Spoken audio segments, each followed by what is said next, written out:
Welcome to our LO2 pitch. My name's Rachel Nixon. I'm Rachel Hepworth. I'm Jamie Lee Ragsdale. The title of our film is Debt of a Mute. We decided on this title because we feel like her music is a barrier between her and social situations. She loses what little confidence she had, and the headphones and the music player are like a safety blanket for her. And we decided to name it Debt because she struggles to cope, she's in over her head, and she's smothered by her own mental illness. The proposal of our short film is based around a young girl who depends on her only on music. She constantly has her earphones in to shut out the world.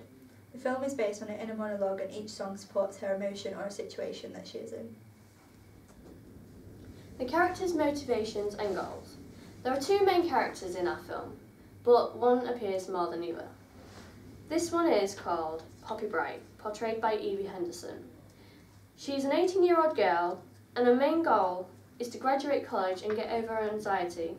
Poppy has no motivations whatsoever, but to get through life without any social aspect apart from one, which is her brother. Daniel Bright, portrayed by Alex Henderson. Daniel's motivations are to keep his sister happy and be her best friend, as well as her younger brother. The main goal of Daniel is to motivate his sister to be happy again and guide her through a steady curve so that she can be happy in the future. Also, the name Bright is a bit of a contradiction that we thought up because light and dark, she's in a dark place with her mental illness. In scene 1, Poppy is in detention. The teacher begins shouting, so she places her earphones in as the song Hit Me With Your Best Shot begins to play. The bell rings and she walks out of the school. In scene 2, Poppy goes to a coffee shop to have breakfast and again has her earphones in. In her earphones, Breakfast at Tiffany's will be playing. Some girls are being loud, laughing in the corner, but she just ignores them. She's about to get up and leave when she realises there's one girl following her, and she doesn't know why. This one girl takes her music device off her, which is basically the disruption. And in between these scenes, from scene 1 to 2, we are actually going to have a short scene whereby we follow her to the coffee shop because we felt like the disruption came a bit too soon. In scene 3, she is walking towards the market. As she no longer has her device, she only hears music from other devices playing out loud. At the market, the song Before the Worst begins to play on a market store radio. As she's getting served at the market, she begins to stutter over her words, as she's not used to social situations like this. Scene 4. From now on, music will be played through speakers, radios, or for another person's earphones. She is sat waiting at the train station. She's anxious and overly aware because she is not used to the sounds of the real world, because she's always used to her music in her earphones.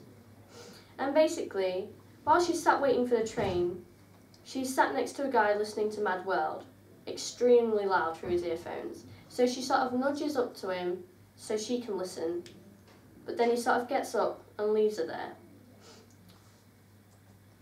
In scene 5, she's on the train.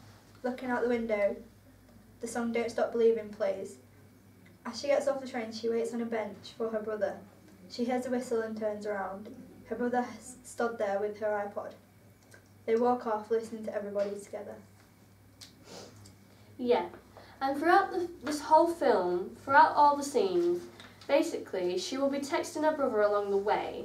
So this is like, she's going to meet her brother, but it wasn't quite clear just till now.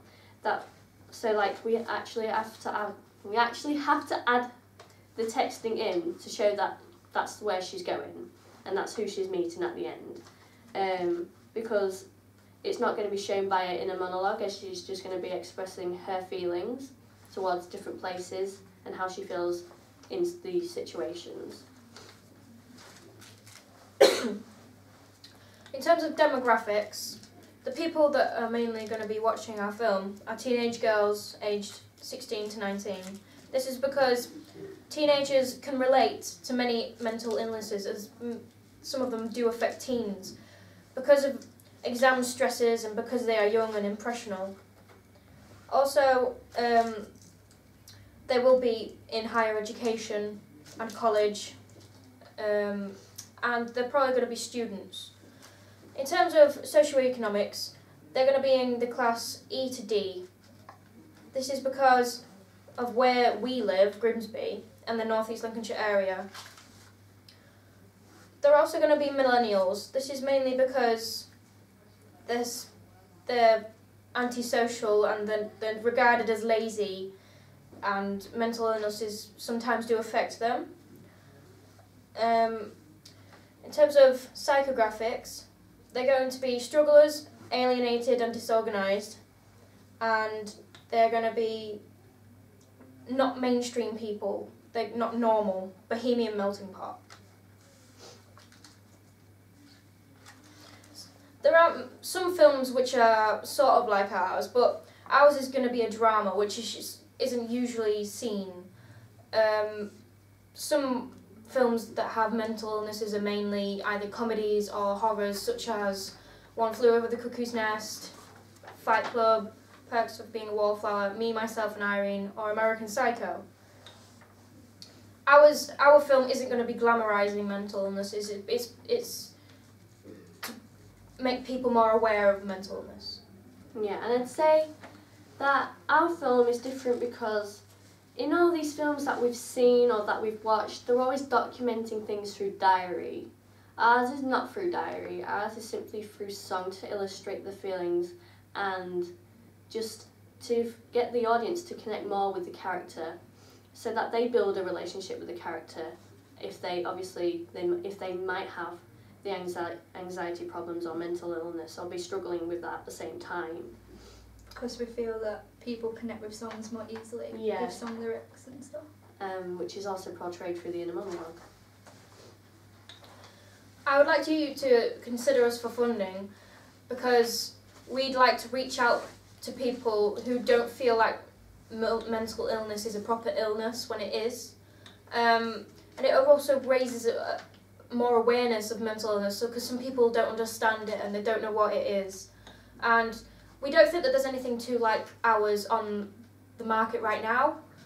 And teens will enjoy the film because if they are struggling with the same thing, they can see that there's something there for them and it can help them. And other people are suffering from those as well, not just them. Yeah. Cool, is there any questions? Thank you. Thank you very much. That was less painful than I thought.